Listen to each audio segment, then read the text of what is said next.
It's monthly Mormon Mondays. It's time for the secret handshake. Tune in and race through the veil. It's time for monthly Mormon Monday.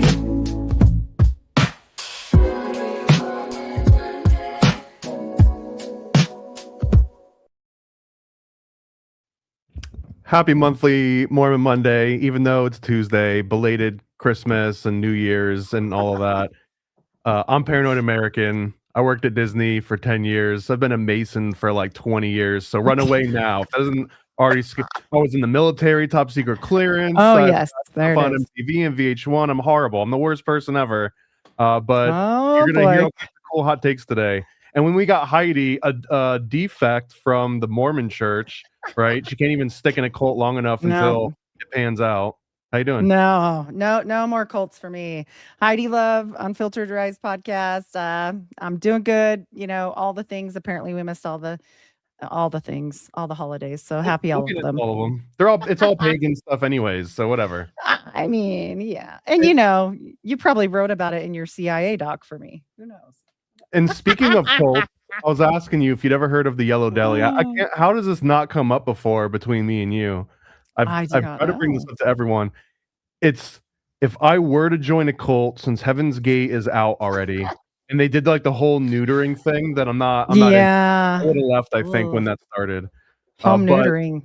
It's now with Heaven's Gate out. It's kind of like Mormons and Yellow Deli neck and neck a little bit. And I'm like joking the same amount about both, but I'm also like at least a little bit serious about both. And the reason is because the Yellow Deli, they actually had one of these restaurants in the town I grew up in, this random town in upstate New York that like no one's pretty much ever heard of. But it was the best sandwich and soup I've ever had in my entire life. And when you go in there, this is not an endorsement, by the way. I'm definitely not like, but when you go in there, they've got all of these pamphlets and like information, and it was very culty. And I did a little bit of look on it, and they're basically called like the I'm going to flub on the original cult name, but it's like the Brothers of Israel or something. And essentially, it's how about the Zionitic Brotherhood? Was it I'll Google it. We'll figure out what the actual origin is. In fact, the wiki page is a little bit of a wild ride. There we go. 12 tribes communities. Essentially, they started out as hippies that got disillusioned with the hippie movement, and then they started going a little bit hard towards like Christ, but like fundamentalist a little bit. It's hard to not pigeonhole it with just like simple words. But anyways, somewhere along the lines of creating this cult, they figured out how to make great sandwiches. And the way that you get into the cult is that you work at the restaurant and you kind of like work your way up the ranks in the cult / religion in the community by helping out this restaurant. And then you can go from the restaurant to the farm, and now you're like growing the food that gets sent to the restaurants. But it's an entire self-encapsulated, self-sustaining thing. And on top of that, it's just damn good. Like it's the merit of the food is good. And I feel fairly similar about the Mormons, right? Like they do the things. They know how to cook. They make their own stores, their own shoes, their own clothes, their own everything. No? They did. Yes. Once upon a time. You are correct. What's the name of the Mormon corporate thing? You like mean Ensign Peaks? Yeah. What is it? Oh, Ensign Peaks and that's their corporate. Well, that was a big scandal. I mean, that's like their money hiding place. The one like the Mormon brand, where if like you're gonna get anything, you're getting like this Deseret. Deseret? Yes. Deseret. That's only, you can't buy Deseret. You have to be signed up for this. Like this is usually it's like through the church. Yeah. So it's given. But not the garments, of course. Yeah. The garments. Can I buy women's underwear, Mormon underwear right now? If you tried, it will want your temple recommend number. So once you go down it, you get to a point. It's gonna say it's too hot for TV. They're like, you got to log in. Say access denied. Yeah. You're not seeing these women's garments until you log in. Okay. Well, I mean, you can Google them. They haven't changed that much. Okay. But Well, anyways, up in New Yellow Belly. York, Just look it up in case you're looking for a cult and you like a sandwich. sandwich. It's an Sounds interesting one. like the Amish, man. It's yeah, I mean, yeah, very much. one step away. The Chick Shinny Knights are there. I don't know. Like I feel like I don't know, but let me tell you, my dad was one of these hippies that we speak of. He didn't get disillusioned. He kind of stayed with the mind thought process, but evolved for work reasons. Hence Heidi Love is my name. Like, that's real. And so, yeah, he Mormon hippie. he was very oh, no, he was never. He was if he was a Mo, it was maybe like I got dunked and then that was all, but I don't think he did. My dad's side of the family okay, I'll tell you what my grandma once said about my other Yeah, but grandma. they're gonna baptize them anyways at some point, so everyone's a Mormon on Right. the Yeah. timeline. My one grandma said to my other grandma, what about the church? And my one grandma laughed and said, there's no power there. So that was a little weird. Anyway, her favorite colors were black and red. And, she was in all the clubs, the Elks Club. She was the top, and she was the president of it, and blah, blah, blah. But she's passed away now, or I wouldn't put all her dirt out like that. Even her tombstone is black and red. I don't get the black and red thing. Is that a reference to something that I'm not picking up on? Probably the occult, but I can't prove that. I never was good she enough. liked two colors? No, lots of things. Okay. But I won't press. I trust you. Yeah. And so, but she told me when I told her, I was getting married at 17. I had always said I was going to be an attorney. And she started laughing when I said I was going to get married. She laughed even more when I said I was going to be a nurse. And she goes, you just might love to be a slave, don't you? This was my grandma. Perfect job. Oh, she owned the company. Yeah, her perfect job was what she did. Yeah, she was across the country and she owned a wedding cake top company. She made them. My dad went all over like crazy selling them and, out of a van at first, and it turned into a huge corporation. But in essence of his life, after he passed away, we went to Woodstock. And let me tell you something about Colts. You can't get a regular Pepsi there. Do you know they have these weird shit Pepsis that are not real Pepsis that are like, it's some weird, it's not Coke. It's not even RC Cola. It's none of that. It's not Shasta.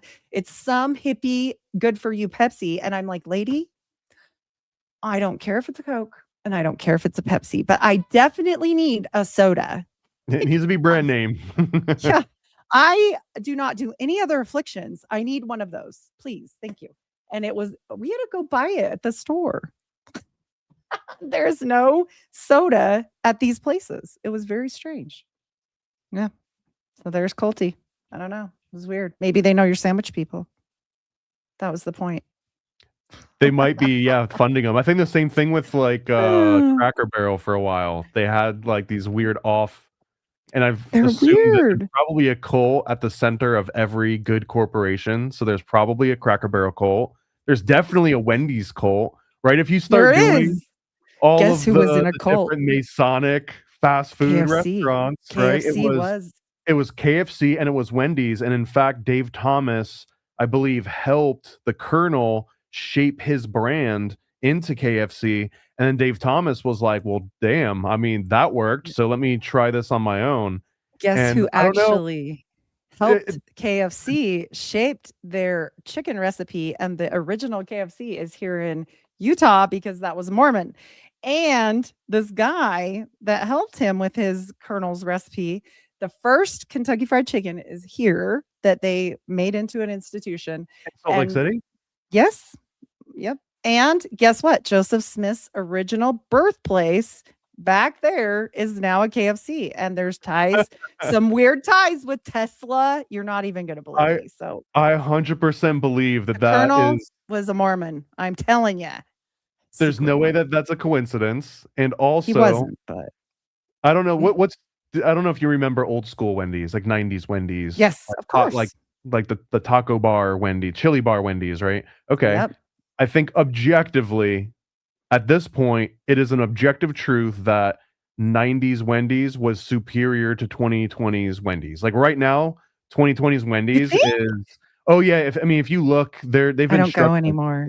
Consumer Reports and just the business in general. Like, we won't get into the details. Ultimate story, though, is that as soon as Dave Thomas died, that was it. And as soon as the Colonel died, that was also kind of it. I know KFC kind of reigns a little bit, but there's a million more options out there. And ultimately, KFC was built on secrecy, right? The whole premise was like they've got this secret recipe. Like, how he much wore more all white. can you get? Okay, he wore white, and then one year all the prophets, Google it, put in all the prophets dressed up like the KFC guy one year. I'm not shitting you. All the Mormon prophets? Mormon prophets KFC suit, and it will come up and you will laugh. I promise. We'll keep talking. I'll see if I can find a picture of that one. KFC. He said he wasn't a Mormon. He sure did a lot of business with Mormons. That's all I'm going to say about that. And his daughter, allegedly, the whole thing with John Wayne Gacy. And I don't know. Look, I don't know, but it's a whole rabbit hole. We'll just. Are we sure this isn't AI? I saw a picture. I'm serious. It's serious. No, when they did this, I laughed my ass off. It doesn't look serious. It looks like a joke. It isn't. It's an homage, and damn sure it is. Because why the hell else did they dress like this? It's the real. quorum of the 12 apostles stood together in Rome, Italy, Temple Visitor Center. Yep. So they took all the wait, what? All of the 12 apostles of Mormonism dressed up like the Colonel at the Vatican. Or in Rome, why would they do that? Rome. Right, would they? And that was for the dedication of the temple. And they're all under Jesus, and Jesus is like surrounded by 12 colonels. It's telling you. They're telling you the quiet part out loud. What? No. What is the quiet part? You say it out loud. What are we seeing here? I like what I'm seeing, but I don't understand it yet. I'm just saying that maybe they're like paying homage to the Colonel. Wow, this is out of all of the things that we've brought up so far, this is blowing my mind the most. I love that I accidentally told you this, and that Joseph Smith's original birthplace is now a KFC. Look it up. Okay. I swear on God. You're proving my point, I guess, even more so that as soon as you take the Masons out of fast food, the quality goes down. Whenever you take the Masons out of anything, the quality goes down overall. Whatever you think about the weird butt paddling stuff and however horrific things you think that they're into, objectively, if you remove them from any system, the system produces worse output. Quality control. Well, then how come all the Masons are letting in all this fake food now? Look at here, I'll show you. I'll show you exactly what's going on. So, and this is not an endorsement of Masonry of any kind, but here's what we're talking about.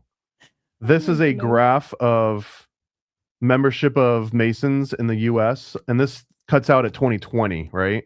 Oh. So if you're like, oh man, the golden years, 60s, maybe into the 1980s. Well, look, man, the 1960s to the 1980s is like this right here, the peak of Masonic membership in the United States.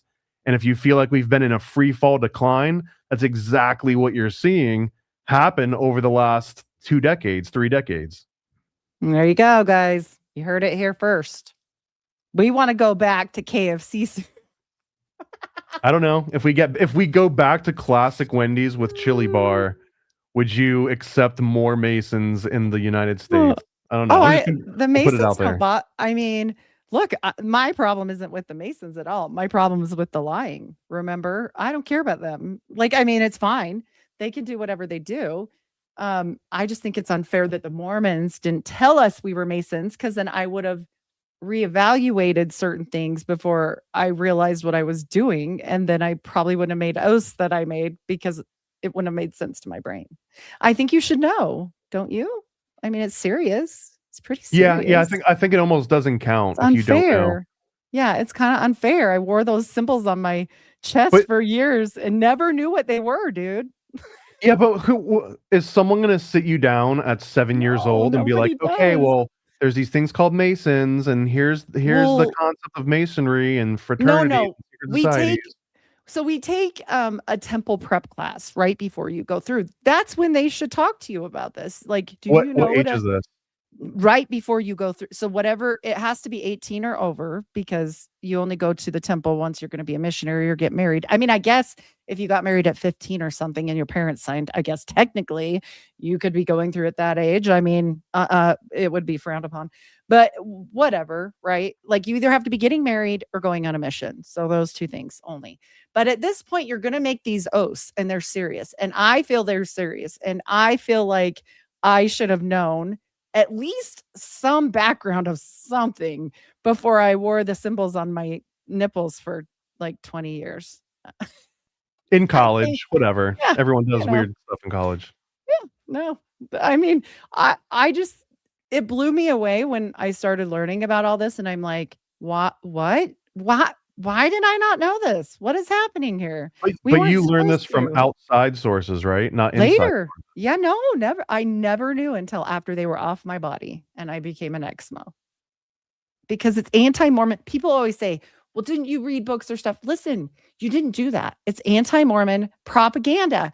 You don't go look up these things because I guess they came down hard on the secret societies and all the things. And so then it all became extra secret. And then you even had to lie in your temple recommend and say you weren't a part of a secret society, even when they definitely were a part of secret societies, because that includes like fraternities and everything, you know? So they finally changed it, thank heavens, because I just think it should be changed. Like, what are you talking about? Quit lying to people, you jerks.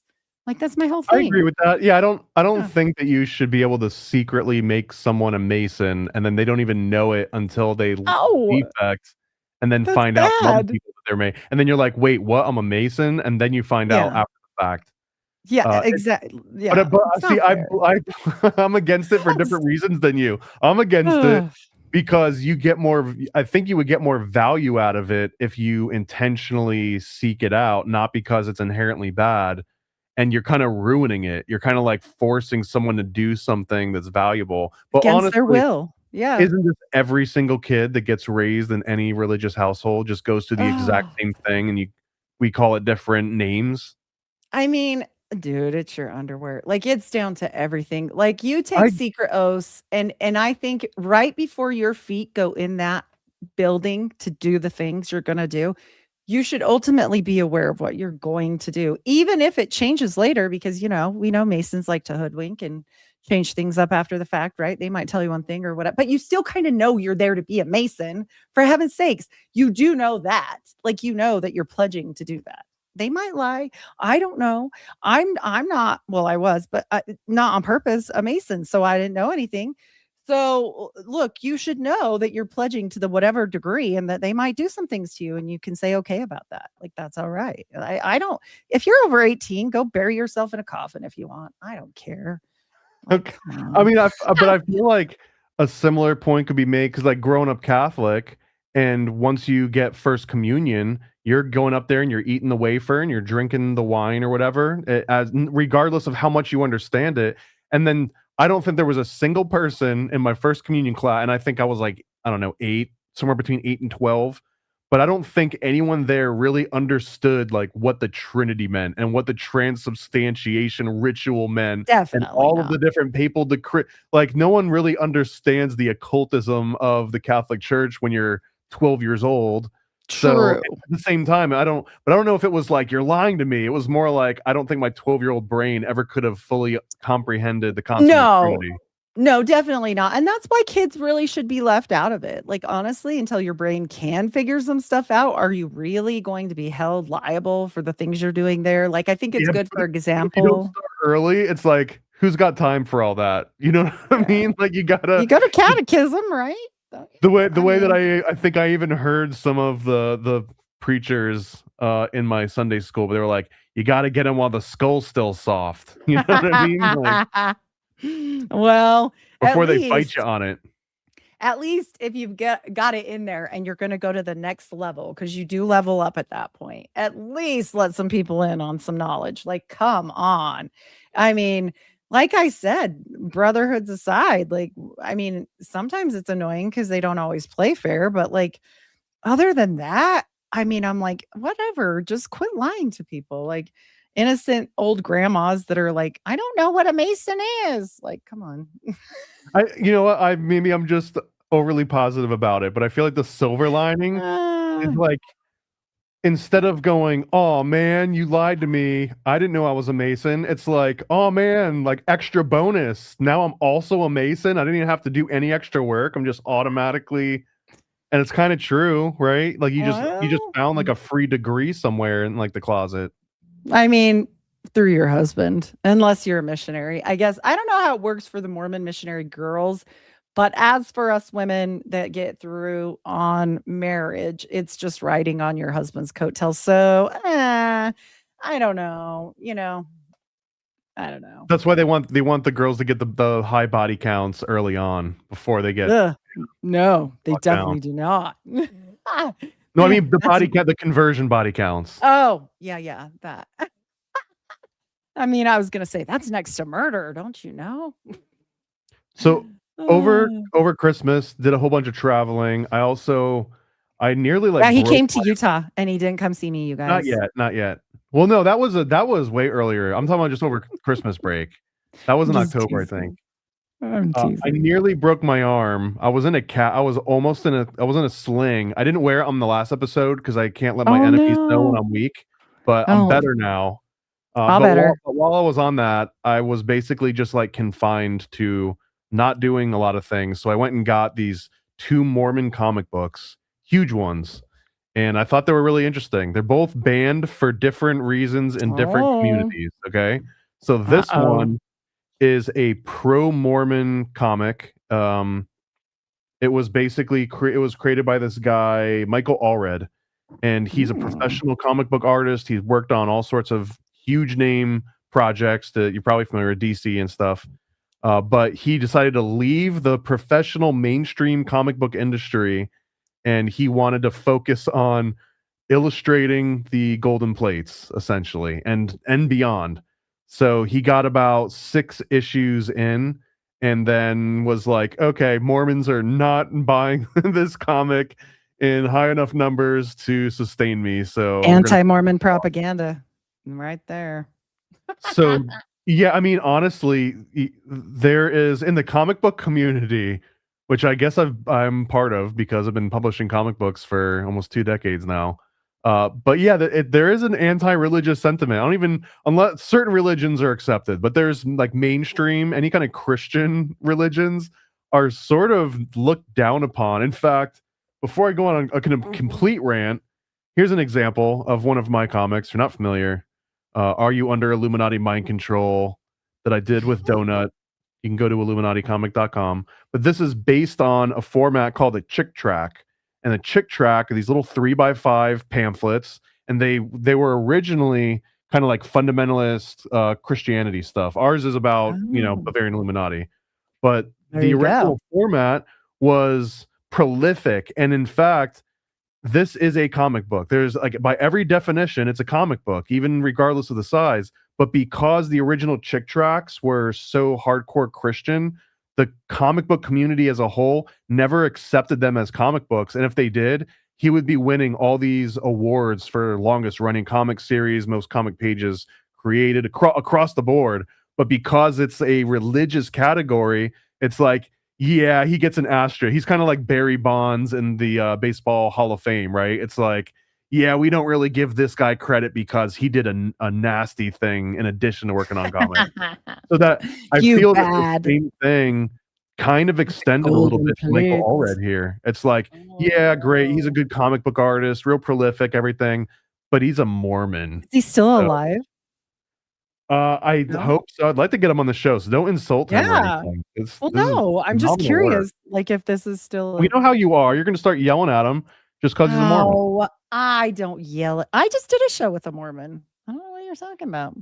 Did they know? Do they know about your history? Yeah, they know all about me. Yep.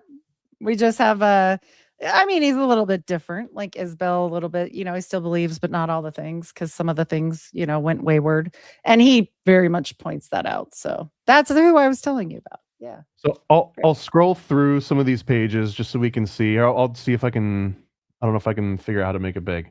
But I was telling you, I've got like a newfound understanding, I think, a little bit. So, okay, the premise, and correct me where I go off, but here's where the Mormon story sort of begins in this first book of Nephi. And it's Europe, white people, Caucasians essentially, that are in like Central America. Is that how close am I? Well, yeah. I mean, it's gonna evolve, right? Like, And then they like slowly start moving their way up through South America and to Central America and to Mexico and then eventually into like the Americas. you But can't see the comment on here, but Juan wants to know if it's true that you like did I like who? men. If I like men? Yeah, one-on-one. You know, Juan. Yeah, I mean, it's a requirement of being a Mason. I had to give him a little. I had to read his comment. He's been gone for so long. We can stop talking like he's dead. He's There he the is. head of the Orlando not Box dead. Pocket community, so he knows all The about it. Masons didn't kill him. He's alive. So here they are. They're like, they've got camels and they've got lions and stuff. Okay, that's right. They basically make their way from the Middle East over to the Americas somehow through the Beringer Strait, I assume. Is that correct? I mean, you know, there's been different stories. So we'll go with this. They've also just said Israel and then they go through. But yes, basically, I've also heard one about, you know, Skoda and Templars. I mean, but yes, this is the main narrative. Let's keep going with the main. And just to be clear, there's no historical evidence of any kind that any of that even came close to being a possibility. So one of the first things as I'm going through this and I'm reading, and I was thinking, there's no way that people still believe that. Like, this is the pro-Mormon one, right? This isn't like someone making fun of Mormons, because if you were to start dissecting this, it all completely falls apart. So how is it just one of those things like you're not allowed to ask questions, so you don't even know that it's wrong as you're growing up Mormon? Like, so okay, only one guy really tried to prove this. Well, maybe more than one, but one definitely did when DNA came out. And, you know, they said, okay, the Native Americans are these people because, you know, they came here and this was Nephi. So all the Native American people are from Nephi and Lehi and all the tribes. And then this guy got like wild and crazy and was like, yes, let's go get all the DNA. We're going to prove the Book of Mormon. And the church was like, cut it out seriously. And he couldn't figure it out because I really, you know, think he was, I mean, trying to help them, you know, and it wasn't helping them. And then, yeah, I don't think it ended well for him. I think he got excommunicated, if I remember correctly.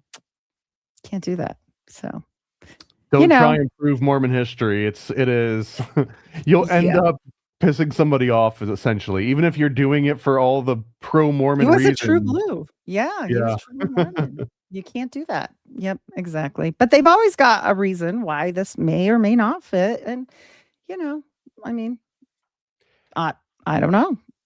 There's lots of legends that are very strange. I talked about this last night. I don't know if you saw that, but John D., he talked about the Mormons. I don't know if you know that. John D. predated the Mormons. Well, he did, but he was talking about almost identical narratives, like almost word for word as the Book of Mormon. Yeah, because Joseph Smith found his writing and was like, "Oh, this dude laid out the whole formula." And you mean no one Maddox? On it. The Book of Maddox or Maddox, but you know, yeah. So we talked about that last night, and I mean, so what I'm saying is, how far back does it really go? I don't know. Well, so this is the first time understanding it, because I have, believe it or not, I read the Book of Mormon before when I was in the military. Oh, I believe it. You love Mormons. So I read the whole Book of Mormon. I didn't really get it, and I was, to be fully honest, I think I might have been a little bit patronizing in my head when I was reading it, because the whole time it was like, oh, this is so cute that you guys like made your own version of the Bible, and it's got like its own little stories. How cool is this? Good for you guys, right? you know? Like, yeah, I kind of like didn't take it serious. It just felt like a fan fiction, you know. It's like not canon.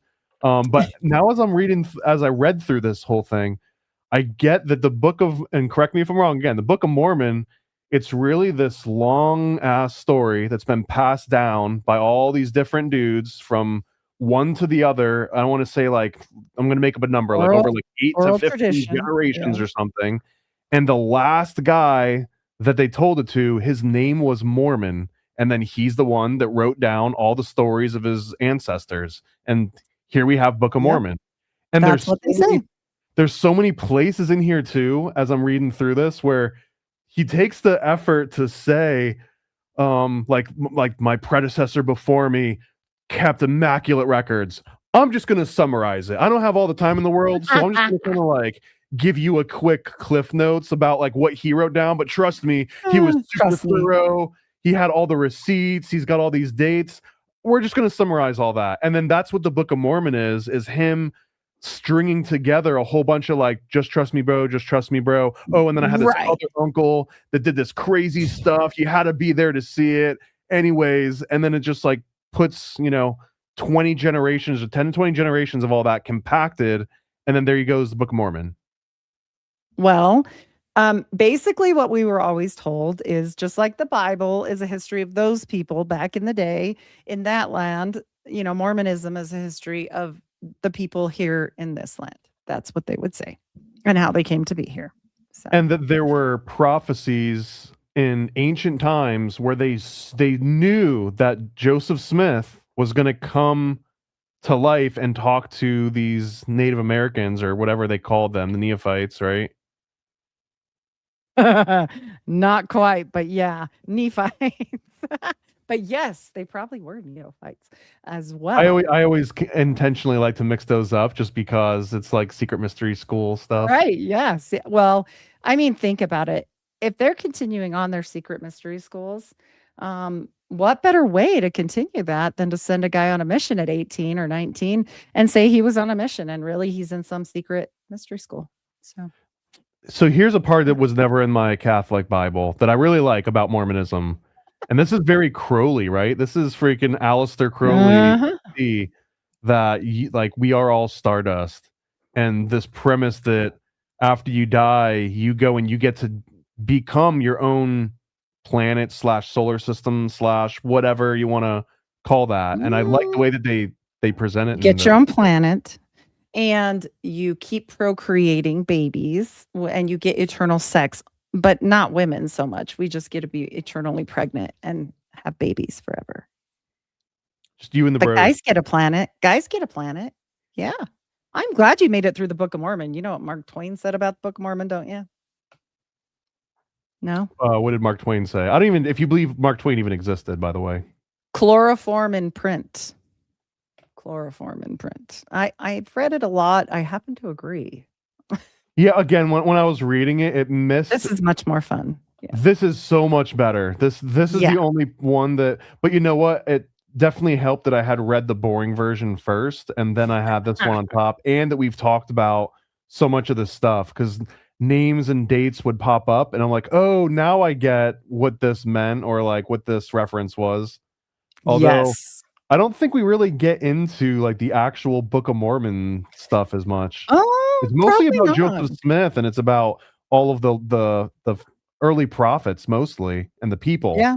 But the actual backstory. Yeah. Because again, if you look up the backstory and you're like, wait, when did the Mormons go through Mexico? It kind of falls apart quickly. Well, they don't want you really delving that far in. Like, but see, that's what blows my mind the most, though, because it's so recent, and for you to say the Mormons came through Central America, to even make that statement, then you're like, okay, when?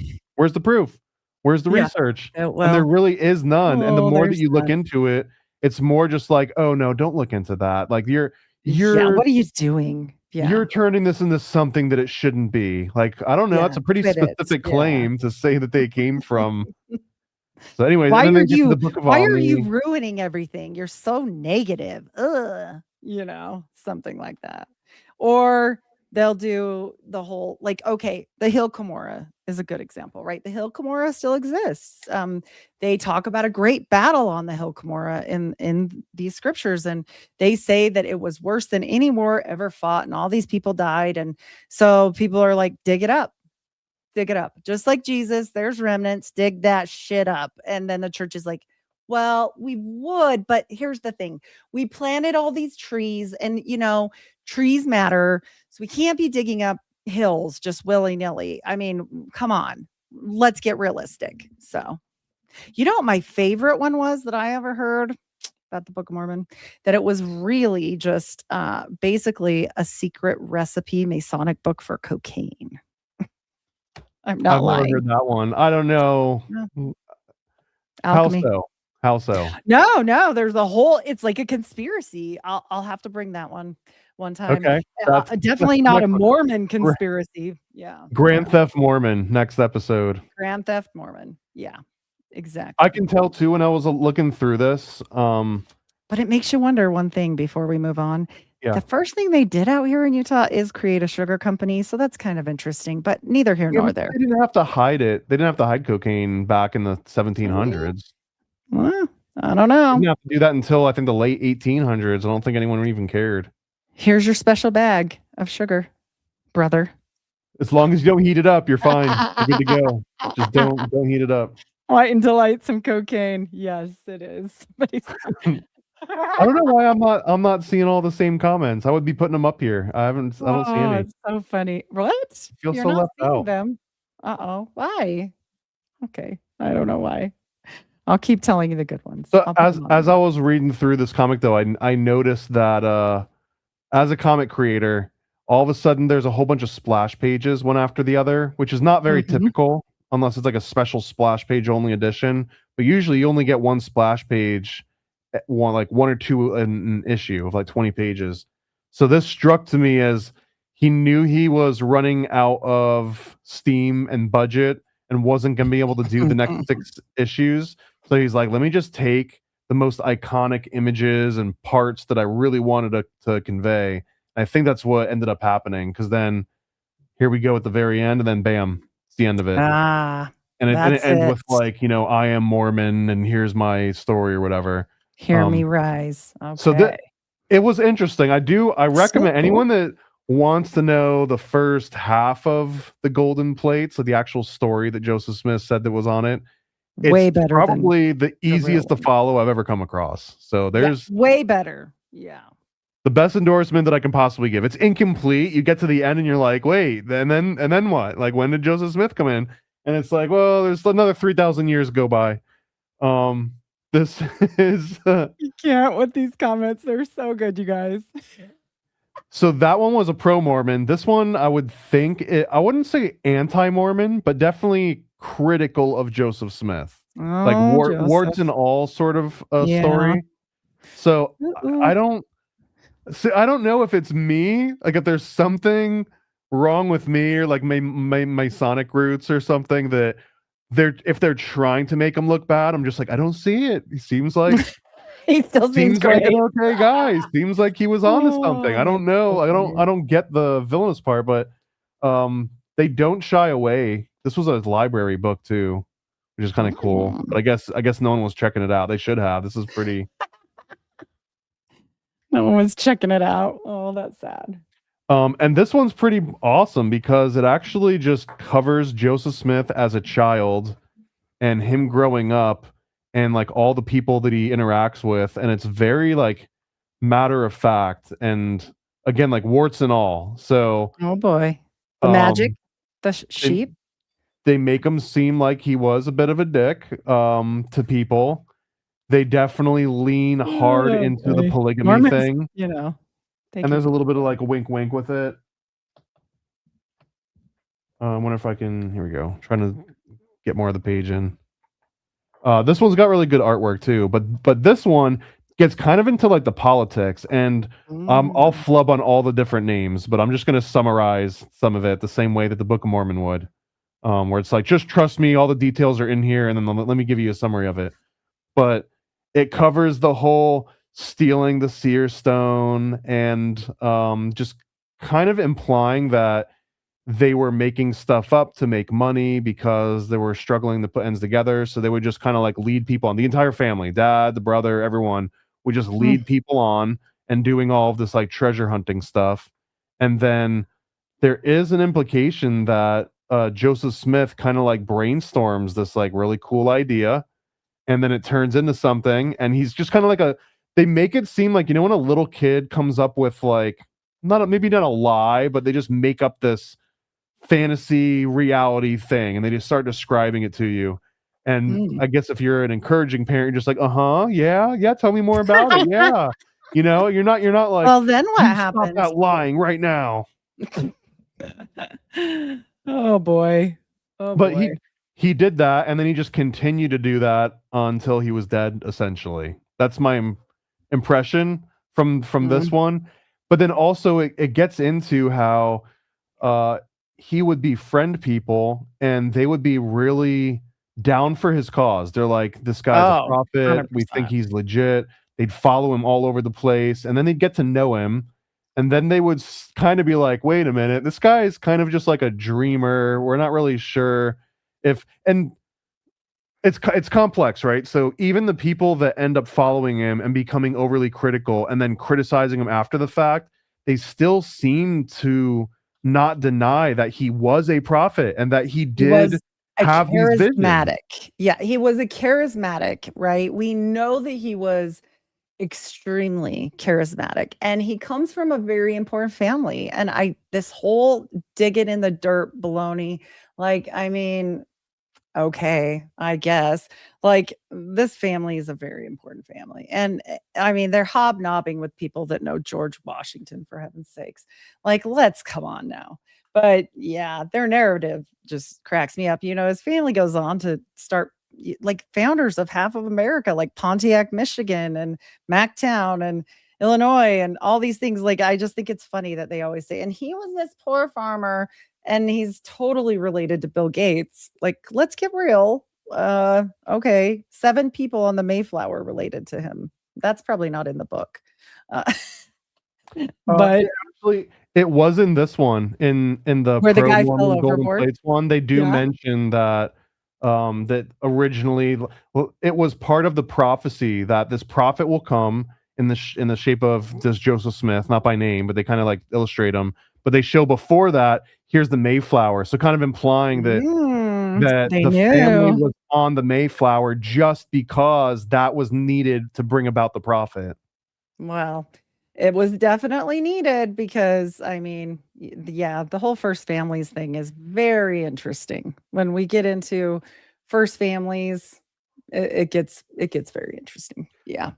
This one too, they keep this recurring theme. Here's an example of it. I'm not gonna like read any of it, but all of his followers are starting to get a little bit fed up. It's kind of like, Joseph, like, we're sick of like following you around. You're not kind of making good on any of these things that you're saying you're going. You keep changing your focus. A girl comes into the picture. Who's this girl? He had ADHD and a sex addiction. He had ADHD for sure. But then, like, so this page, he's kind of bringing them out, and he's describing, and this is when they're trying to find the promised land. And as I'm reading this, and I think this is the impression that the comic creator was trying to give, but Joseph's like, he's not an idiot, and he's not deaf, and he hears all these people squabbling behind him. It's like, if we have to march 1 more mile, I am going to kill this guy. Like, he's hearing the equivalent of that. And as we're doing that, and he's like, hold on. I'm getting word from God right now. He says, this is the spot. This is the spot, everybody. Here we are. And they stand and they look around and like, this crappy place? Are you kidding me? This is the spot? But then it shows how he's describing, like, yeah, but look, it's going to be this like city in the clouds, and there's skyscrapers, and it's going to be majestic. And just his charisma would win over these guys that were like absolutely sick of his shit, like to the mat. They're literally ready to beat him and leave him for dead. And somehow he's able to turn them all around, and they're reinvigorated, and they're like, hell yeah, let's found this city. And it's wild because it keeps happening over and over and over again, like 6 or 7 times in this guy's life, that he rubs people the wrong way to the point where they might kill him, and then he wins them over all over again. Except Sidney Rigdon, and he really pissed him off. He should have left his daughter alone. There were like 4 or 5 people that he pissed off to the point where they didn't really. one of them kind of acted as his assistant in some capacity for a while, and then left early on, but started writing really critical things about him in papers, like really slanderous things. And that started turning the entire national eye against the Mormons quite a bit. Like this guy's pissing his friend off really starts to sow all these different seeds of people that just like hate him. So that was one mistake. If he could have rewind the clock, that one dude that he pissed off might have been one of the early ones. Yeah. Well, I mean, look at Martin Harris. I mean, Martin Harris, he burned him and he burned his freaking whole, farm to the ground. He lost his wife, and still Martin Harris kind of licked his boots for a long time. Like, they would say that if you went in a room, this is just what they say. If you went in a room to confront Joseph Smith angry, you never came out that way. You came out as best friends. So, He and had the book, MK yeah. Ultra NLP mind control going on for sure. Well, they did look into mesmerism. I'm just saying there's a lot going on with Joseph and a lot going on with the things he's learning, not only him, but the people at Dartmouth, which people skip over a lot, are learning. And where is that curriculum coming from? Why does he know about John Dee's book, right?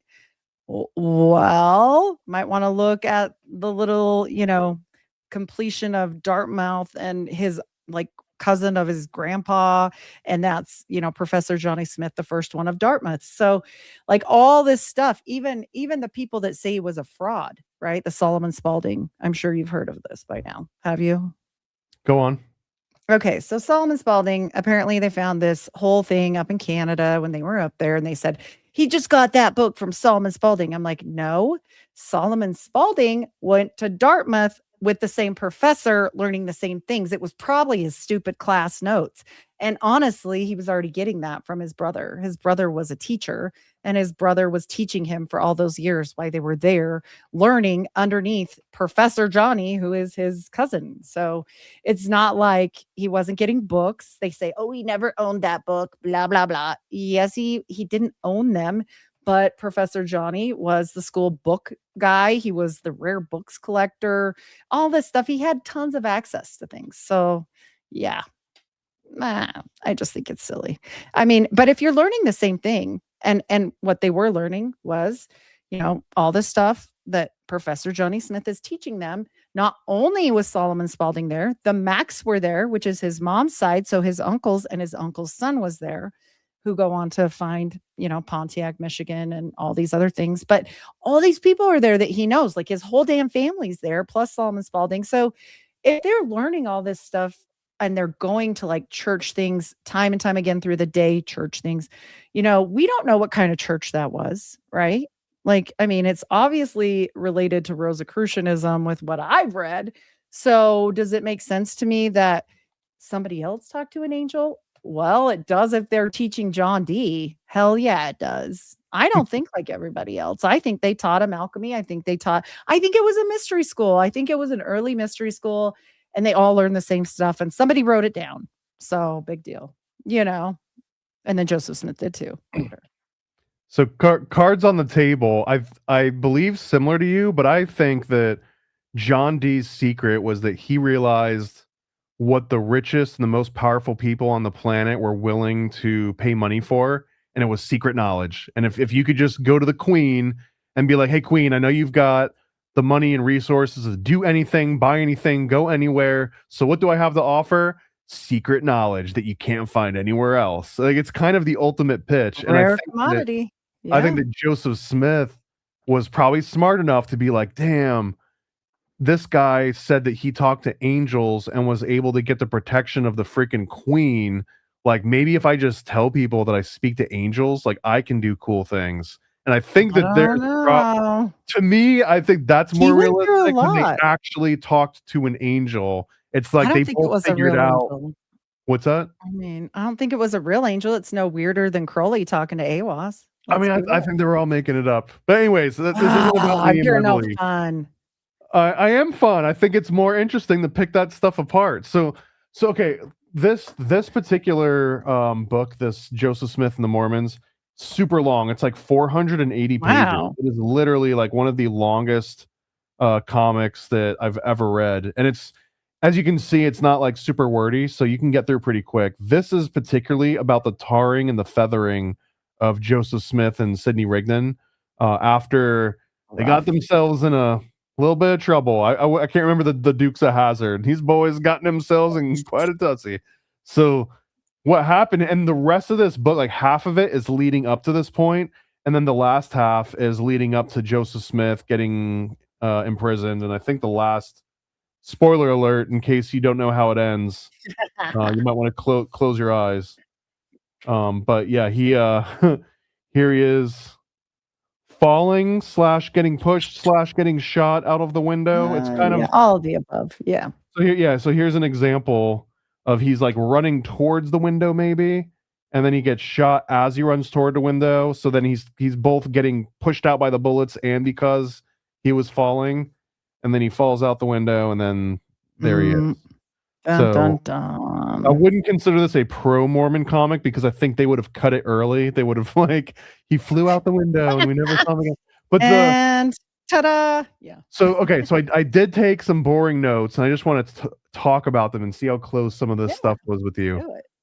It sounds like there was a solid 8 years that was the downfall of Joseph Smith. Prior to that, he could have gone anywhere, but like once this 8-year curse began for him, it was just mistake after horrible incident after horrible incident. So the first one that I noted here is in late 1836. This is in Kirtland, Ohio. They launched this Kirtland Safety Society, which ultimately becomes a bank, this banking venture. Without this bank, he might have never died. Like this became the big downfall, but it was on the back of pissing off so many other people along the way that this just became the rallying cry that other people could understand. Because if you were like, I hate him because he stole my wife, it's like, okay, that's a you problem. Or like, I hate him because he said that there was treasure and he swindled me out of money. It's like, okay, that's also a you problem. But then when it was like, he started a bank and now he's got all of our money, and now there's a run on the bank and now all of our money is gone. Now there's lots of That's a people that are problem. angry about. So okay, Yeah. Well, that's an inflation problem at this point, right? Like that affects well, it was a everybody. little, yeah, it was a little worse than just regular inflation. So Oh yeah. Well, you so they- know, this is a family theme, because if you look up Stephen Mack Sr., which is Lucy's brother, he also had a little bank scandal with one of the banks of Michigan, earliest ones. So I feel like a lot of people, like, it was easier to start a bank back then. If you just got enough people, you could start a freaking he bank. was rich. Yeah, he was rich. He had monies. Yeah. And it was not a normal bank. It reminded me so much of Knights Templar, where in Mhm. order to join this group of righteous warriors, you donate everything you got. Here's all my land, here's all my Yep. resources, here's everything I got, put Yep. it into the pot. And Yep. you're like, okay, Order well, of if I put it in Enoch. the pot, then we're Mhm. all taking care of each other. Perfect socialist society. But the problem is that they're taking everybody's money and then they're like going out and they're spending it and they're doing so. Okay, it starts Absolutely. late 1836. They're like, hey, let's start a bank. That's the beginning of the downfall. Yeah, they should have left By that alone. 6 months go by and everything is already going to hell, right? So the situation completely deteriorates to the point where there's internal trust among the members themselves that cracks, and then people start doing a run on the money, and it just immediately turns ugly. So within 6 months, he's already started this like ticking timer, right? Like the bomb timer is already counting down to him dying at some point. No matter what he does at this point, someone's probably going to kill him. So in late July in 1937, him and Sidney Rigdon, they basically resign from the bank entirely. They're like, let's get the hell out of this thing.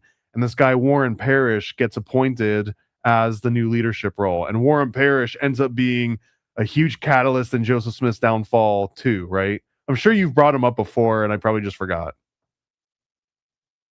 This is all very important, and you're absolutely correct, because what do we know that JFK was doing right before he didn't get to be here anymore? He was always like, he was messing with the money too. Like anytime you start touching the money, there's a problem. And the thing is I don't know if you know this, but like the whole alchemy part of this and the counterfeiters that were involved. And I don't know if you know that part, but maybe you're getting there too. So, yeah. We'll get there. So, okay. So once Warren Parrish takes over, and Warren Parrish ends up writing some scathing things about Joseph Smith that now still get cited today. So he didn't have the greatest things to say about him. And then all of a sudden, all of the other dissenters from this entire banking scandal, they start to form together. And this creates an actual name of like the Kirtland crisis. So the Kirtland crisis, it creates a huge problem with all of Joseph Smith followers, and there's almost like a schism. Now there's people that are like, this crook, he ran a crooked bank and he stole everyone's money. How could we ever follow this guy ever again? So he loses a whole bunch of people, but he also gains even more like fervent people that are like zealots. Like they're all in. They're like, oh my God, our guy's being persecuted, like justice for Charlie Kirk, justice for Joseph Smith kind of thing. So he gets like zealots on his side. And then in Nauvoo, that's the right way to say it, right? Nauvoo. In Nauvoo, there's a new city, and this guy, John C. Bennett, who's like this insider. He also has a falling out with Joseph Smith, and Bennett becomes his public accuser, and he's the one that starts amplifying all of his scandals. He's like airing all of Joseph Smith's dirty laundry. Anyone that's got a rumor to tell, he's like, let's put this in the paper. Let's put this all like nationwide. So he's feeding this like national anti-Mormon sentiment. And again, he was an insider. He was like one of Joseph Smith's homies that just ran afoul at some point. So here's like the two main people he pisses off early on. John C. Bennett is a whole situation because he knew too many things, or people have speculated that there were multiple Joseph Smiths, that they were basically impersonating Joseph Smith, and a lot of people didn't meet the real Joseph Smith. So, I mean, one got called Joe Smith, and it's a back and forth on all that. I don't know. I wasn't there, but John C. Bennett was definitely pissed, and it's rumor that he was his personal problem get ridder with any pregnancies. We're gonna say it that way. I don't know what we can say. And yeah, so John had a lot on him, and John is all over the place. He ends up with Strang at the Halcyon Illuminati at some point. Like, we know that John's dialed in with who else? His brother after he dies, right? Like, the brother went with these guys over with Strang. So there's a lot going on, and I feel like John was definitely trying to have his leg up on things. And anybody that put their 2 cents in or had a magic rock too, it was of the devil. So I just think John saw like a no-win situation because other people were trying, and it was just not. Nope. I get the feeling from him too, and also this other guy, William Law, which is we're like 6 years into this downfall. He's got 2 years left to live. So after he's pissed all these people off from the failed bank and from stealing wives just left and right. So after about 6 years, then this paper comes out called the Nauvoo Expositor. Expositor, right? yes. And the Expositor, they come together to publish this one issue and then never again. And this issue is basically like a complete expose / breakdown / criticism of everything that Joseph Smith and the church have going on. It's kind of like the main anti-Mormon publication, the first serious one of that scale. Is that right? Pretty much. They had ran certain things in the newspaper, little clips and whatnot, even of the family, even when his brother died, because they tried to dig him up. And well, they did dig him up. It's not okay. They did. So there was some weird stuff. Yeah. So but this was worse. Yeah. After the Expositor publishes this thing inside of the city of Nauvoo, like the Mormon city where Joseph Smith is basically God. He's like king in this city, and they publish a paper against the king. And Joseph Smith is like, "Oh hell no, not in my town." And they basically burn the place down, and it turns into like an actual event, like It sounds like a riot. The way that it's depicted, it's kind of like a riot happens, but they burn this down, and then people are like, "Oh, Joseph Smith's out of control. This dude is burning down papers." Like I didn't know it was going to be crazy like this, and that I think that was like what solidified him losing any semblance of public support. Was like, "Oh, this guy's burning papers now. Okay, he's a baddie." Well, and the Masons were very unhappy with him. You know that, right? They were very unhappy with him. And he had more in the Mormon militia at that point, and more in his Mormon Masons than the whole like state, basically, at this point. So they were getting very anxious. I would be too. Like if somebody moved into my town and took it over and became 8 times bigger than whatever you are and you're that thing, you know, you might be concerned about that. And you might be, getting people to come on your side. He's also talking a lot of crazy talk. He's talking, let the black people have the priesthood and different things. Like he was before his time, really. He was also the first. I'd love to bring this up. Shout out to Andreas, who always points this out too. But Joseph Smith was the first presidential candidate to be assassinated. 100% true. It's he marched his ass right down to the president of the United States and demanded reparations in a gigantic, enormous amount. Like, you have to understand how many not friends he made. Like, maybe he did it charismatically, and that is true. And Dan Vogel has a great book called Charisma Under Pressure. That's a good book. It's like this thick, though. Just warning everybody. Yeah. Charisma Under Pressure. And I think that title speaks volumes. Yeah.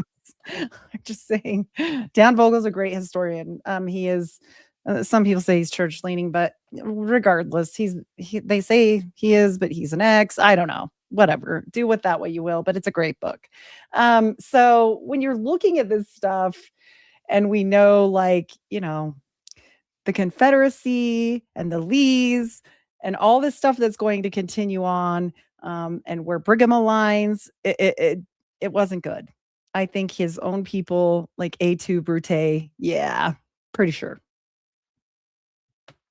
Uh-oh, I lost, wait, I can't hear you.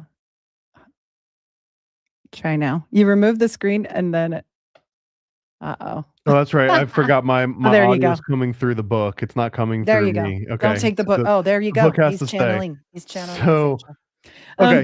So he burns down the press. He loses all sorts of public sentiment, and now there's a legitimate arrest charges because of the chaos that he just caused in his own town.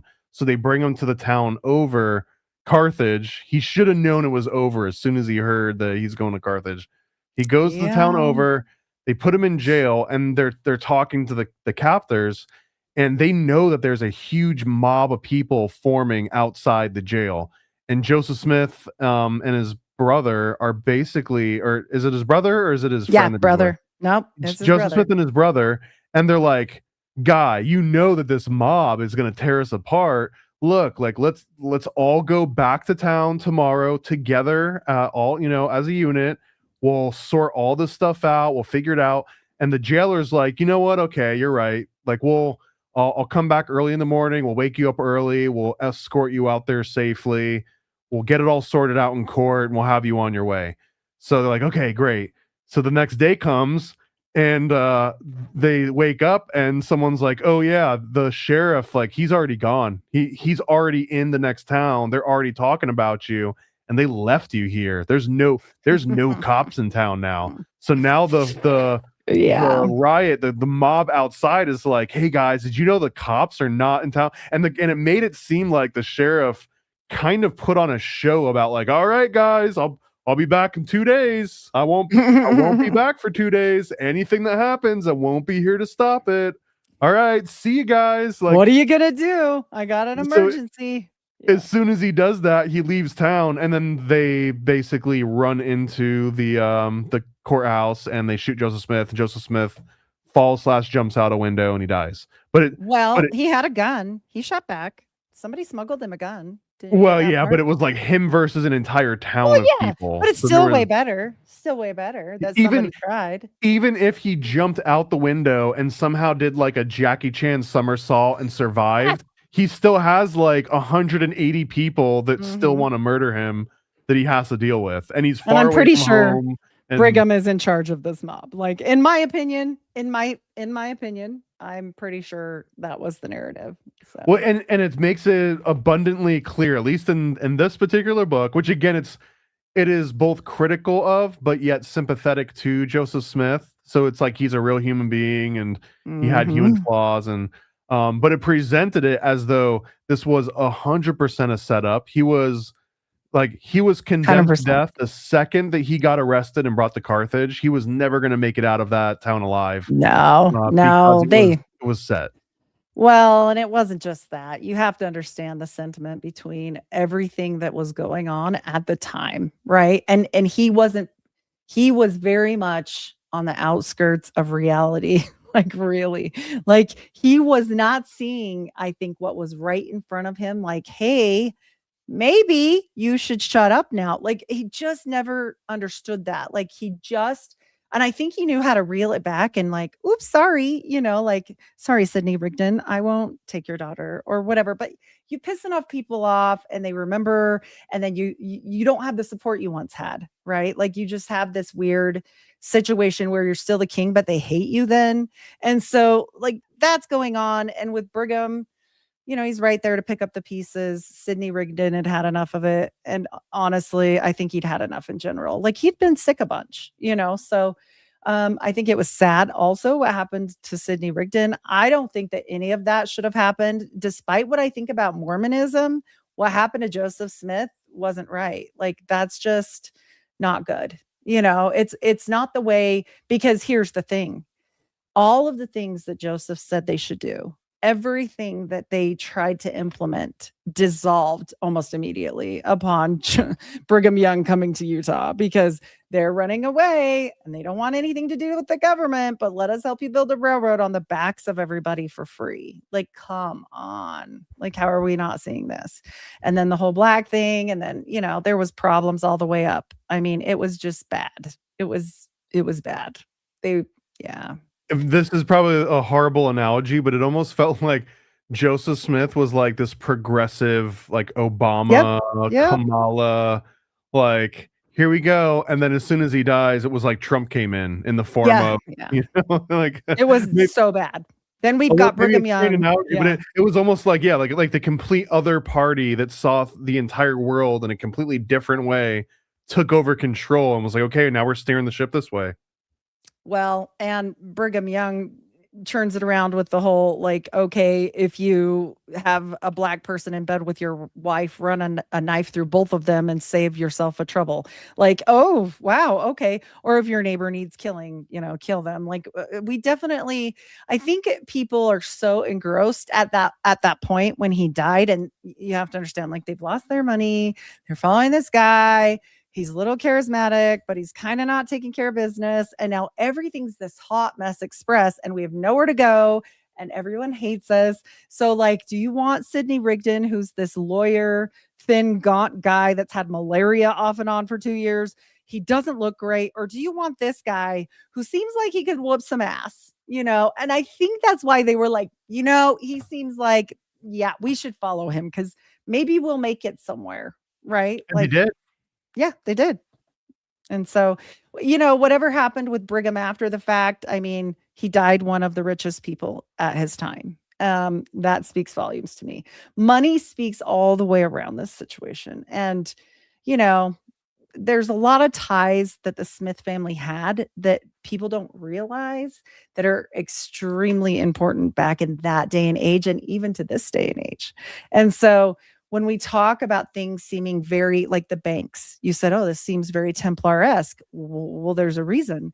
His Hebrew teacher guy was coming over here from Portugal and they were Jewish, the Sykes family, and they owned a bank. So it's not like he didn't get taught that. I mean, these people were extremely important. Gershom Sykes was the father of his tutor, and he was one of the very few people at Washington's inauguration. So when we're talking about the dumb, poor farmer thing, it kind of makes me go, right. Okay, stupid. But yeah, I'm sure they taught them about banking. I'm sure, Lucy Mac Smith ran a store. I'm sure they were teaching them all along the way. And Well, so when we see it, yeah, just the he did it the wrong. illiterate thing makes so much more sense now too after especially reading the critical one, because they frame it in a genius way that I'm sure you've been trying to convey to me too, and then maybe it just didn't click. But it's so much more impressive when you're like, my idiot kid that doesn't know how to read or write just deciphered hieroglyphics and wrote an Yeah. entire book. And it's like, if he already knew how to read and write, then him writing an entire book is just like, okay, yeah, whatever. Your kid sat down and wrote a book. But for me to be like, Mhm. no, you don't get it. He doesn't know how to read or write, and he still wrote Right. an entire book. And then people read it and they're like, oh my God, it's actually coherent, even if it's, what do they say, liquid nodos or sorry, liquid Right, yeah. Mark No, Twain I or know what you're whatever, talking. Yeah, yeah. opium or And I mean, I get that. chloroform. And That's right, yeah, written chloroform. yeah, liquid chloroform and print. And even if it's boring, but like at the same time, I don't think he copied it. I don't think any of that. I think he was taught all of this stuff because they were living, they obfuscate this time frame. Hiram Smith went to school there for 4 years. We're not talking about a tiny blip in time. Joseph Smith's got an infection in his leg. So Hiram is teaching him everything he's learning, and they're living on campus in this super nice house. Okay. That all got screwed up. Do you want to know why? Because Dr. Nathan Smith was digging up bodies and he got in trouble for grave digging. And then he went and starts Yale Medical College. So that's what happened to that. So, I mean, we have some very important people all around them. We've got, the Macs who become huge. We've got General E. Lee who becomes huge in with the Mormons later. That's infiltrating up toward Canada. We've got the Sykes family. Like all of these first families are very important when we talk about it. Like the first families are a big deal. And then what happens? Oh, I don't know. Stephen Mack Jr. goes on to marry a very important Indian princess and ends up with a whole bunch of land he shouldn't have had through his kids and treaties and all this stuff. Like they are a huge part of history. However, I feel about Mormonism, the starting of Mormonism and the spreading of Mormonism helped create America, period. Period. I'll give him it because it's true. Like it's true. And he was sending people to Israel and to Russia and all these crazy places and nobody paid attention. Not a soul. So, Well, if you don't have Mormons, then you don't have the anti-Masonic movement, which means you don't get Colonel Sanders, which means you don't get a picture of Mormons dressed up like Colonel Sanders. I mean, you got to marry William Morgan's widow to get those rights, right? Then you get a dress like Colonel Sanders because that's what Joseph Smith did. He married William Morgan's widow. And people don't get that, but that happened. And they say it was a spiritual marriage, but she really wailed at his funeral. I mean, she was going on and on. I don't think that was spiritual anything. I think he gave her something she didn't forget. And so, just my opinion on that one. But and then she goes on to marry as well and go and continue on with the church forever. Like this continues. I mean, it's weird. Yeah. Do we know definitively Yeah. that he wasn't just doing these celestial bindings, that they were actually physical consummation? So the only people's word we have of this are not to be trusted because of Bennett. Like it's Bennett and these other people, but this is Yep. what we do know. Whatever happened, whatever they told them, or whatever did or didn't happen, it made these people come to Mormonism. I mean, there's no doubt that Lucinda Morgan went on to be with the Mormons for a very long time. And so we can't make that up. It just is what it is. It became very important, whether or not it was his like actual, whatever. It's a piece of the puzzle. You have to look at it, and a lot of people stuck their finger out and said, "Old Joe was around. Good old Joe from Vermont." And Joseph did used to live in Vermont. Was there when William Morgan disappeared. So just saying. Just saying. Maybe that's what pissed him off. I don't know. It was probably the stealing the wives and then stealing the money thing. I bet between those two. I mean, yeah, it's not good either. And daughters, you know. I think when he lost his allegedly, best, celestially. Even then, the daughter said, "Nah, bro. Like, I'm not doing it." And he was super offended. And so whatever happened with that changed his relationship with Sidney Rigdon forever. And when he lost his deep support from John C. Bennett, who is about 20 shows in himself. John C. Bennett is wild. He's crazy. But and Strang, that's a whole nother, like, we'll get there. But the Halcyon Illuminati is what he goes on to call his people. Just saying. I'm just saying. And they tip their hat to him, which is hysterical because do you know what they give people for antipsychosis now? A tablet. It's called Halcyon. And I'm certain that they did that as a little hat tip. It's just. What were you saying about the counterfeit money part? Oh, yeah. So there's a whole scandal, including counterfeit money, not only with Joseph Smith, but with Brigham Young, and stating that they were some of the best alchemists of their time. And what we do know is they were using some of the best alchemy of their time to create fake notes and $3 bills and all of these things that were not backed with enough money to do anything with any of it. So that's why people were pissed too. And so how does alchemy have anything to do with money? Oh, because you can't make a note if you can't do the inks back then. It wasn't so simple, so they had to make the inks and know how to do the printing process and all of that stuff. So they did. And I can't remember the names of it, but I've read quite a bit about the one that ran with Brigham and some about the one that ran with Joseph. But these guys were severely important to them because of this fake money, this funny money. I feel like too, if you had access to John Dee's library, there's probably a whole section on just here's how to make inks of all these different colors and qualities for the purpose of counterfeiting, and because that's kind of if you're into espionage, you kind of have to be, right? And John Dee was classically the first 007. Like he was the first espionage guy, so of course he was doing spy stuff. Oh, yeah. And then we've got people involved, in the Portugal Inquisition coming over here. And why were people in trouble for that? That goes all over to Templars. Like, we're talking about the Levy family, the Sykes family. We're talking about hugely important people in banking. So did they know some things? Were they rich for a reason? I don't know. But I know they did banking. And I know they were kicked out of the country, so made to transfer over to Christianity, which didn't last but a minute. But it's just super, when we get into history, we never hear the whole thing. That's 100%, And some of the history has to pan out because I know the one I gave last night talking all about the Welsh Indians and the Moon-Eyed people. Well, the funny thing is, I know two things. I know I have more Welsh in me than almost anything else. Number one, I am a grand litmus test, as my ancestors were these people that we are talking about, right? All of these Mormons. So, and Joseph Smith is referenced as a moon child, right? In Crowley's stuff. It's just interesting. And then they go on to prove his DNA later on through the Mormon church. This is not conspiracy related. This is through the Mormon church, through DNA testing.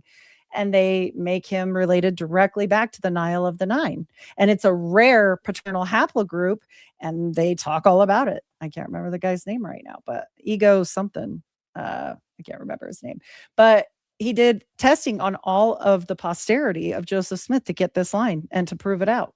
And so, yeah, I don't know, but it's definitely fascinating. I will give the Mormons all of that. They're fascinating in general. We've got bank robbers, basically, printing press breakers, arrests, magic stones, sheep getting their this is part of the cool thing about Mormonism is that they have it all. It's like a what do they call an all-inclusive vacation to Club Med or whatever, where you get the drink package. Well, maybe not the drink package if it's Mormons, but you get all the other packages. you don't have to leave the bubble. Everything is provided for you. If you want a secret society, it's there. If you want a cult, if you want a sandwich, if you want anything at all, it's provided for you. You never have to go outside of it, which is, I don't know. Exactly. I like the little isolated version because once you have one Mormon community working, you can just pop them up wherever you want. And then you can go from one to another.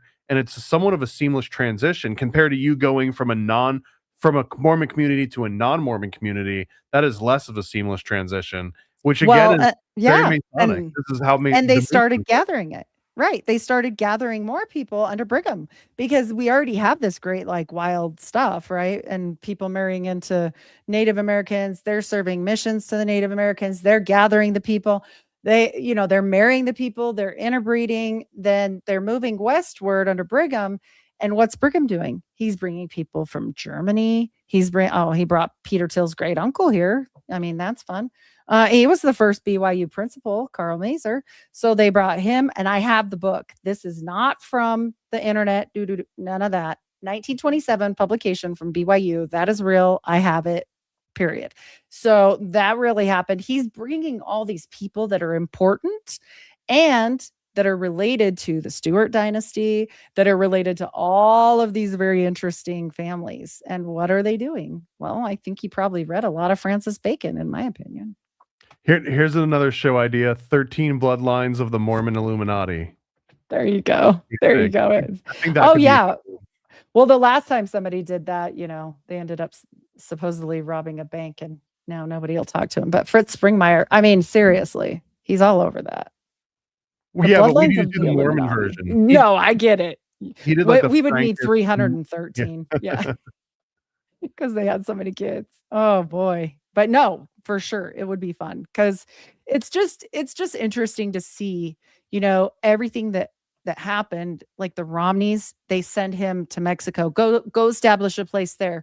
They send people to California. Hey, you go establish a place there. They become spiritualists. Go to Canada. You establish a whole spiritualist seeker community up there. Hey, you guys go to Illinois. Hey, you guys go here. But nobody looks at any of the rest of the family. They only look at Joseph Smith, and it's really not that great. But his mom's pretty great. His mom's pretty fascinating.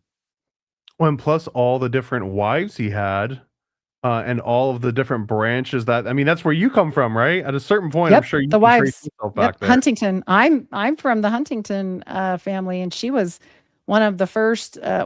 She was the first Relief Society president, and she was the one that had the most blessings for illness come true before they took that away from women because they say she was super gifted. So yeah, I don't know. That's who I come from. So.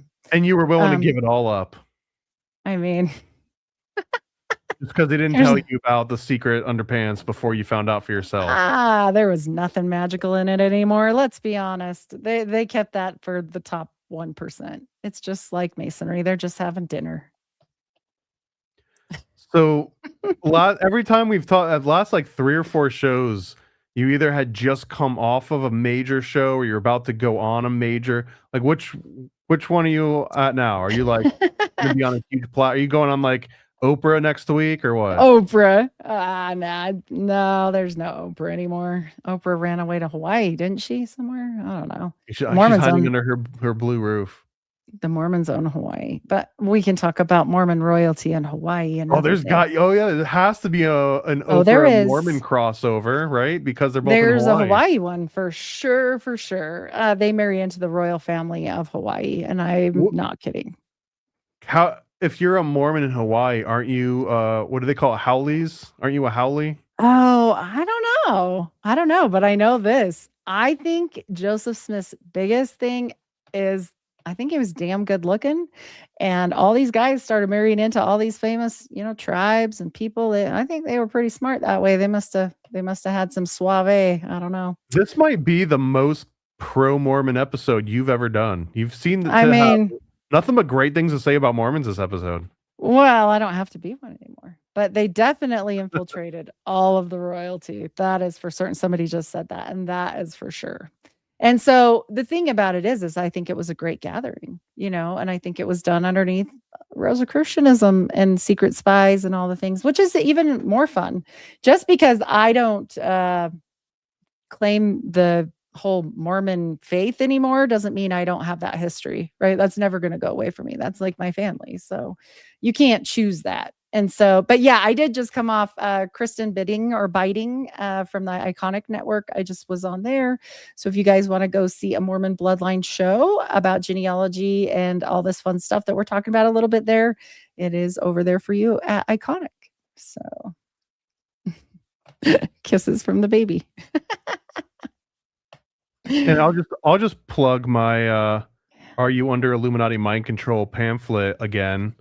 It is the best, most complete, and most historically accurate breakdown of the Bavarian Illuminati ever illustrated, including actual documented Bavarian Illuminati secret initiation rituals. Here's an example where they would make you dress up like a Mason and go inside of like a little like a cave, and you were supposed to kill whatever you found. And they actually dressed up like a little mannequin like Medusa, and the candidate would have to chop this like wax head off of this Medusa and come out, and they did like a whole little ritual for it. It's got everything. It's got, look at this, secret handshakes. I don't even know if I'm allowed to print that. This might actually get me killed, just like William Morgan. But we got secret handshake, teaches you the Pigpen cipher, which is another Masonic cipher that the Bavarian Illuminati also ended up using. You learn all kinds of cool stuff in here, and it talks about pretty much every iteration of the Illuminati, Masons, Templars, all of it. So highly recommend it. Mormons. You need to make a Mormon one. Look at all these people that made one. Yeah, you know what though? It's weird because I would want to do like a neutral one, but there's not like a neutral Mormon market. There's a pro-Mormon market and there's an anti-Mormon market. So do both. But yeah, I don't know. I don't know if I'm not passionate enough to be pro or anti yet. That's why I'm like on the fence. I'm waiting for someone to tell me. Make the Abraxas Mormon pamphlet. There you go. You get the light Technically, you and the got dark. That's the chosen one. The chosen one's all about Abraxas. There you go. No, I mean, because it's not good nor evil. You could do both. Yeah. Well, depending on who you're talking to. If you're talking to Orthodox, then yeah, anything Gnostic is the ultimate. Wow. Here's my other pitch too, is that the new Chaos Twins from Sam Tripoli is going to be launching soon, Q1, in the next month or 2 or 3. We'll see.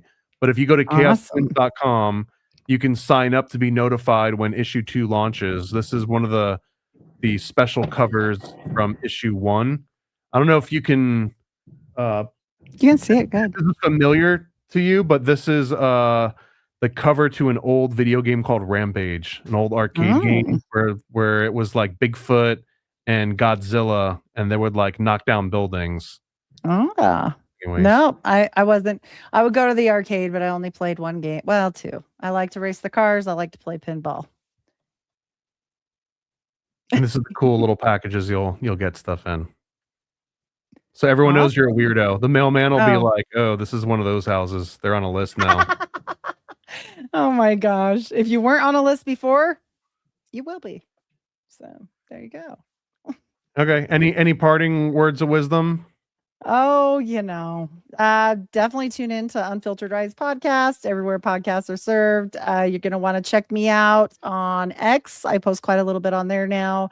And hopefully at my Spotify, where I have over 200 shows. There's a lot more than what's there on YouTube, just because some of it's spicy. You never know. And my Patreon has a lot of medical stuff on there where we break down some really fun medical things. Like we're currently on the tails going into all the old institutions and weird things that they used to do to people to fix them, like electrocution, all the things. It does work for some people, just before you knock it. Well, I mean, the current Mormon prophet, Dallin H. Oaks, used to electrocute the gay out of people. I don't know if it worked. We should ask him. But there it is. That's real. If you've got a contact, I'll reach out. Oh, yeah. I'm sure he won't talk to us. But yeah, we could tag him on Twitter. All right. Well, until then, we'll have an official Mormon prophet on the show next episode, as long as enough people tune in. Paranoid. Yo. I scribble my life away, driven to write the page. Will it enlighten your brain? Give you the flight, my plane, paper, the highs ablaze. Somewhat of an amazing feel when it's real, the real, you will engage it. Your favorite, of course, the Lord of an arrangement. I gave you the proper results to hit the pavement. If they get emotional, hey, maybe your language, a game, how they playing it well without Lakers. Evade them, whatever the cost, they are the shapeshift. Snakes get decapitated, met is the apex. Execution of flame you out, nuclear bomb distributed at war, rather gruesome for eyes to see. Max them out, then I light my trees. Blow it off in the face, you're despising me for what though? Calculated and rather cutthroat. Paranoid American must be all the blunt smoke for real. Lord, give me a day away, vacate. They wait around to hate whatever they say. Man, it's not in the least bit. We get heavy rotate when the beat hits, so thank us, you're welcome. Fuck you niggas for real, you're welcome. They ain't never had a deal, you're welcome. Man, they lacking appeal, you're welcome. Yet they doing it still, you're welcome.